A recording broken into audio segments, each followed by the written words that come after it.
बिस्मिल्लाहिर्रहमानिर्रहीम। अस्सलाम वालेकुम। आज 10 सितंबर बरोज़ जुमेरात हम बात करेंगे नवाज़ शरीफ के ख़िलाफ़। आज एवनफील्ड रेफरेंस में अपीलों पर समाअत थी। इसके अलावा फ्लैगशिप रेफरेंस की बरीयत के ख़िलाफ़ नैब की अपीलें थीं। इसके अलावा अल अज़ीज़िया रेफरेंस में जो सज़ा हुई थी उसके ऊपर दोनों साइड्स की अपीलों पर समाअत थी। नैब ने सज़ा बढ़ाने की अपीलें की हुई हैं और नवाज़ शरीफ ने सज़ा ख़त्म करने की और बरीयत की अपीलें की हुई हैं। आज समाअत थी। कल एक दरख्वास्त आई थी नवाज़ शरीफ की तरफ से और उसमें ये प्ली ली गई थी कि नवाज़ शरीफ बीमार हैं और एक मेडिकल लगाया गया था और वो मेडिकल लगाने के बाद अदालत से ये इस्तदा की गई थी कि नवाज़ शरीफ को मौका दिया जाए और वो भी बीमार हैं, वो भी सरेंडर नहीं कर सकते। उनकी गैर मौजूदगी में उनका कोई नुमाइंदा मुकर्रर किया जाए और उसके बिहाफ पर वो नुमाइंदा केसेस को परसू करे, प्रोसीड करवाए और अपीलों पर समाअत जारी रहे।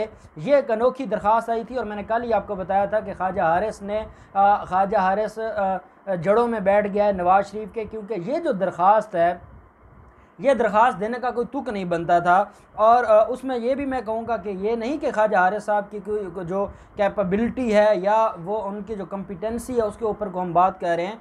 क्रिमिनल लॉ में उनका बड़ा नाम है और वो उन्होंने पनामा पेपर्स में जितनी मेहनत थी नैब की या JIT की, वाजिद ज़िया की, सुप्रीम कोर्ट की, तो उसने बड़ा अच्छे तरीके से मुलज़मान को बचाने की कोशिश की है।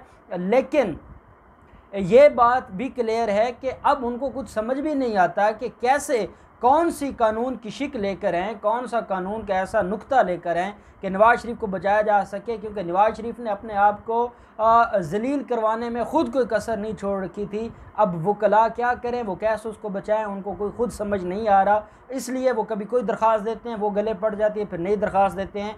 आज जब समाअत शुरू हुई है, ये 2 रुकनी बेंच था मोहसिन अख्तर कियानी साहब की सरबराही में और इस्लामाबाद हाई कोर्ट का ये वो बेंच है जिसने पहले नवाज़ शरीफ को जाने दिया था 8 हफ्तों के लिए उनको ज़मानत दी थी। और ये भी आप माइंड में रखिएगा कि ये जो पोस्ट अरेस्ट इंटरम बेल का रिलीफ दिया गया था, ये इंटरम बेल ये एक एक्स्ट्रा ऑर्डिनरी रिलीफ था जो हमने नहीं सुना कभी किसी मुलज़िम को दिया जाता हो। उसके लिए भी नवाज़ शरीफ ही होना ज़रूरी था। जब नवाज़ शरीफ को ये रिलीफ दिया जाता है तो उसके बाद नवाज़ शरीफ तो भगोड़े हो जाते हैं, मफरूर हो जाते हैं। और फिर नवाज़ शरीफ की बदकिस्मती कि उनको तोशाखाना रेफरेंस में इस्लामाबाद हाई कोर्ट में समाअत से एक दिन पहले उनको इश्तिहारी डिक्लेयर कर दिया जाता है और वो इश्तिहारी डिक्लेयर किया जाना भी उनके गले पड़ गया।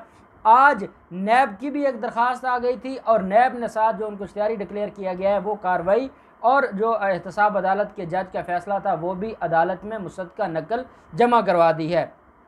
नवाज़ शरीफ की जो दरख्वास्त थी वो मैंने आपको कल बता दी थी। अब हम नैब की दरख्वास्त में थोड़ा सा आपको बताऊंगा और उसके बाद फिर हम केस की समाअत और आज जो सवाल जवाब हुए हैं और जो क्वेश्चन ऑफ लॉ डिस्कस हुए हैं वो मैं आपके साथ शेयर करूंगा। नैब ने एक दरख्वास्त दी है और ये नैब की दरख्वास्त है एवनफील्ड रेफरेंस में। एवनफील्ड रेफरेंस कौन सा है? जिसमें मरियम सफदर को भी 7 साल की सज़ा हुई है, कैप्टन रिटायर्ड सफदर को 1 साल की सज़ा है, जबकि नवाज़ शरीफ को 10 साल की सज़ा थी।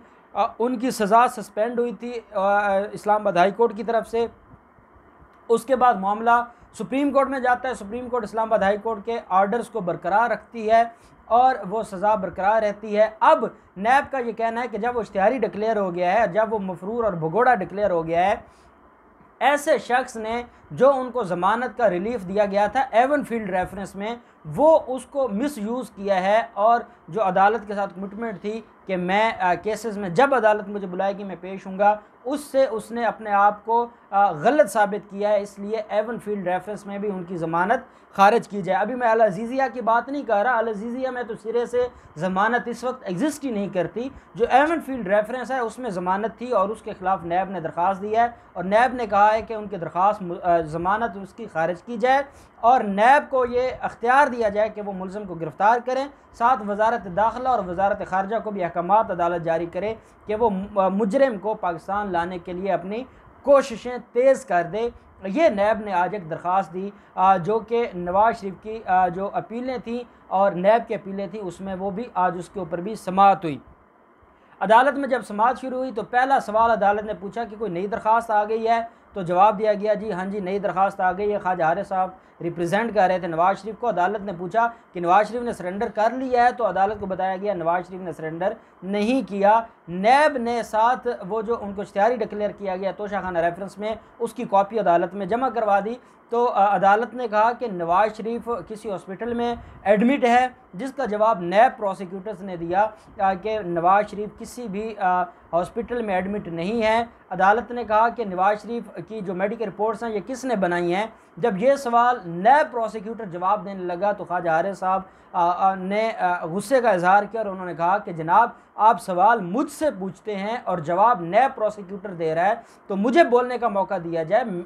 ये सवाल मेरे रिलेटेड है, मैं इनका जवाब दूं, ना कि नैब प्रोसिक्यूटर जवाब दे। तो अदालत ने कहा जनाब ये तो रिकॉर्ड की बातें वो आप बता दें या वो बता दें, इसमें कौन सी कोई ऐसी बात है कि जो अगर तो ये गलत कह रहे हैं फिर आप उसका जवाब दें। अगर ये कह रहे हैं कि वो हॉस्पिटल में एडमिट नहीं है और वो थे एडमिट तो आप बता दें। अगर वो ये कह रहे हैं कि उनके जो डॉक्टर्स हैं जिसने रिपोर्ट बनाई है वो इस वक्त अमेरिका में है और जो नवाज शरीफ है वो लंदन में है, तो आपने फ्रेश मेडिकल रिपोर्ट दी है लेकिन उस डॉक्टर की रिपोर्ट जमा करवाई है जो इस वक्त अमेरिका में है। वो डॉक्टर कैसे ये मेडिकल रिपोर्ट बना सकता है और वो कैसे नवाज शरीफ के बारे में ये कह सकता है कि वो चलने फिरने के काबिल नहीं है। और जितना अरसा हो गया, नवंबर से लेकर सितंबर 2020 आ गया है, एक दफ़ा भी किसी हॉस्पिटल में वो एडमिट नहीं हुए, तो आप कैसे प्ली ले सकते हैं कि वो बीमार है। ख्वाजा हारिस ने कहा कि जनाब हमने ये मेडिकल रिपोर्ट जमा करवा दी हैं और ये मेडिकल रिपोर्ट जमा करवाने के बाद हमारी ये गुजारिश है कि अगर वो बीमार नहीं है तो वफाकी हुकूमत ने क्या जो अपना हाई कमीशन है लंदन में उसके ज़रिए को वेरिफिकेशन की है, क्या वफाकी हुकूमत की ज़िम्मेदारी नहीं थी कि वेरिफिकेशन करवाते, क्या वफाकी हुकूमत की ज़िम्मेदारी नहीं थी कि वहाँ जाकर ये पूछते कि नवाज शरीफ बीमार है या नहीं है। तो अदालत ने कहा इसका जवाब हम वफाकी हुकूमत से पूछ लेते हैं। डिप्टी अटारनी जनरल मुस्तफ़ा नवाज़ खोखर साहब अदालत में थे, तारिक नवाज़ खोखर साहब अदालत में मौजूद थे। अदालत ने उनसे इस्तफसार किया और अदालत ने पूछा आप बताएं वफाकी हुकूमत का क्या कहना है। तो खोखर साहब ने अदालत को ये बताया कि वफाकी हुकूमत क्यों जाती चेक करने जब वो किसी हॉस्पिटल में ज़ेर इलाज ही नहीं थे। वो यहाँ से गए हैं और यहाँ से जाने के बाद उन्होंने अपने एवन फील्ड जो अपार्टमेंट है वहाँ पर रिहाइश रखी है और ये वो अपार्टमेंट हैं जिनको अदालत ने कहा है कि सेल कर दिया जाए और एहतसाब अदालत में एवन फील्ड जो रेफरेंस है उसकी सज़ा में उनको नीलाम करने का हुक्म जारी किया गया है। उन अपार्टमेंट्स में वो जाकर बैठ गए हैं और वो ख़ुद तस्वीर शाये कर रहे हैं, कभी वो कॉफ़ी पीने गए हैं, कभी वो चहलकदमी कर रहे हैं। तो हम क्यों उसकी वेरिफिकेशन करते अगर इनको ज़रूरत थी। अदालत ने ये किस जगह कहा था कि ये वफाकी हुकूमत की ज़िम्मेदारी है कि वो जाएगी और वेरिफिकेशन करेगी। अदालत ने यह कहा था कि ये आपकी ज़िम्मेदारी है, आपने मुसद्दका रिपोर्ट्स जमा करवानी है और उसके बाद अगर उन रिपोर्ट्स को वेरीफाई करना होगा तो हाई कमीशन के पास ये अख्तियार मौजूद है कि वो जाएं और आपके डॉक्टर्स से पूछ लें और आप उसमें रुकावट नहीं बनेंगे। ये ऑर्डर था। ये ऑर्डर कहाँ पे था कि आप ये कहें कि इन्होंने वेरिफिकेशन नहीं की। क्या हमारी ज़िम्मेदारी थी कि हम जाते और हम कहते चौधरी साहब आप बीमार हैं या आपको कोई परेशानी है,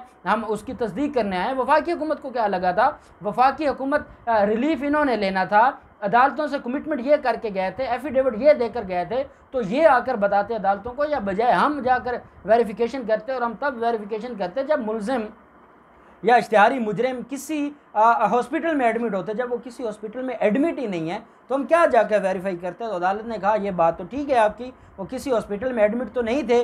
तो अदालत ने कहा अब सवाल ये है, क्वेश्चन ऑफ लॉ ये डिस्कस हुए है कि पहला सवाल ये है कि जिस आदमी को अदालतें इश्तिहारी डिक्लेयर कर दें किसी और केस में, क्या दूसरे केस में उसकी दरख्वास्त को सुना जा सकता है या उसको ये राइट दिया जा सकता है कि वो अदालत के सामने अपनी कोई बात पेश कर सके या इस्तदा पेश कर सके।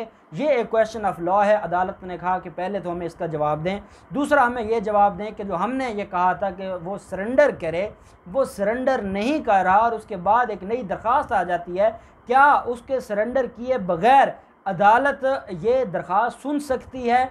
इसके ऊपर हमें इसका जवाब दें। तीसरा अदालत ने सवाल ये पूछा है कि क्या अदालत किसी को मफरूर डिक्लेयर किए बगैर, भगोड़ा और इश्तिहारी डिक्लेयर किए बगैर अपीलों की कार्रवाई को आगे चला सकती है। अदालत ने कहा हमें इस बात का जवाब दे दें।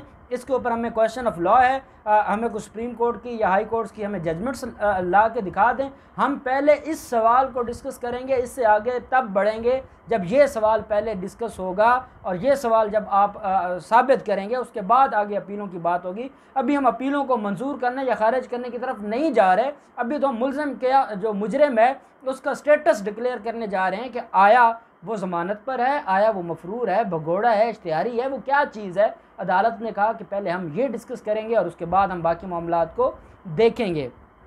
साथ अदालत ने तीनों जो फ़रीक हैं, एक मुजरिम है वो फ़रीक है, एक नैब है जो प्रोसिक्यूशन है और एक वफाकी हुकूमत है। अदालत ने तीनों फ़रीक़ैन से कहा है कि आप अलग अलग हमें असिस्ट करें। नैब और वफाकी हुकूमत इस बात पर असिस्ट करेगी कि एक मुजरिम जिसको किसी और अदालत ने इश्तिहारी डिक्लेयर कर दिया है, वो दूसरे केस में उसके पास ये इख्तियार या राइट नहीं रहता कि वो कोई इस्तदा करे या दरख्वास्त दे जो उसको नहीं सुना जा सकता। नैब और वफाकी हुकूमत इस बात पर दलाल देगी कि जो आदमी पहले अदालतों से इश्तिहारी डिक्लेयर हो गया हो या किसी केस में वो भगोड़ा डिक्लेयर हो गया हो और वो ज़मानत पर ना हो और बग़ैर सरेंडर किए वो कोई दरख्वास्त देना चाहता हो तो क्या उसकी दरख्वास्त सुनी जा सकती है। इसके ऊपर मौक़िफ़ दिया जाएगा जो फ़रीक़ैन हैं उनकी तरफ से। और अदालत ने कहा है पहले हम इसको डिस्कस करेंगे और बाद में हम अगले मरहले की तरफ जाएंगे। और 15 सितंबर के लिए अदालत ने केस की समाअत मुलतवी कर दी है।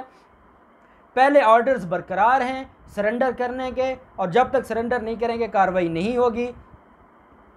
नई दरख्वास्तें आई हैं, नई दरख्वास्तों को अदालत ने अभी इंटरटेन नहीं किया। उसके ऊपर लीगल पॉइंट्स के ऊपर मटेरियल और एविडेंस मांग ली है कि वो जो प्रेसिडेंट्स हैं वो ला के दें सुपीरियर कोर्ट्स के और हमें असिस्ट करें दोनों तरफ से कि क्या नवाज शरीफ का हक बनता है या नहीं बनता। तो अदालत ने इन क्वेश्चन ऑफ लॉज के ऊपर तीनों फ़रीक़ैन को मोहलत दी है 15 सितंबर की। अब 15 सितंबर को इसके ऊपर समाअत होगी और अदालत ये फ़ैसला करेगी कि आया नवाज शरीफ को पहले इश्तिहारी डिक्लेयर किया जाए और उसके बाद अपीलों की तरफ जाया जाए या नवाज शरीफ को ये राइट दिया जाए कि वो बीमार है और उनकी बग़ैर सरेंडर किए भी उनकी दरख्वास्तें इंटरटेन हो सकती हैं। जहाँ तक मेरा नाक़िस इल्म है, मैंने पहले भी आपसे और ये हम कई दिनों से ये बात कर रहे हैं कि नवाज शरीफ को ये हक़ नहीं मिल सकता, लेकिन फिर भी क्योंकि जब इंसाफ होने पर आ जाए तो वो हो जाता है तो कुछ कहा नहीं जा सकता। लेकिन जिस तरीके से आज ख्वाजा हारिस साहब के पास कोई सवाल जवाब था ही नहीं, कोई बात करने को नहीं थी,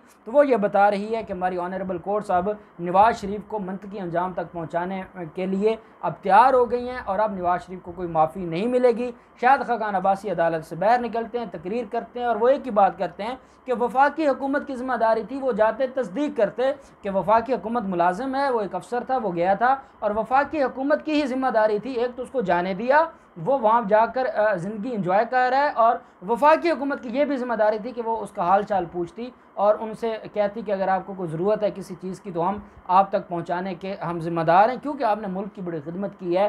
तो ये सारी चीज़ें अब आपने मीडिया के ऊपर सुनी होंगी। अब देखते हैं 15 सितंबर को क्या डेवलपमेंट होती है। जो भी डेवलपमेंट होगी हम आपके साथ शेयर करते रहेंगे। अल्लाह पाक पाकिस्तान का हामी नासिर हो। बहुत शुक्रिया। अल्लाह हाफिज़। पाकिस्तान जिंदाबाद।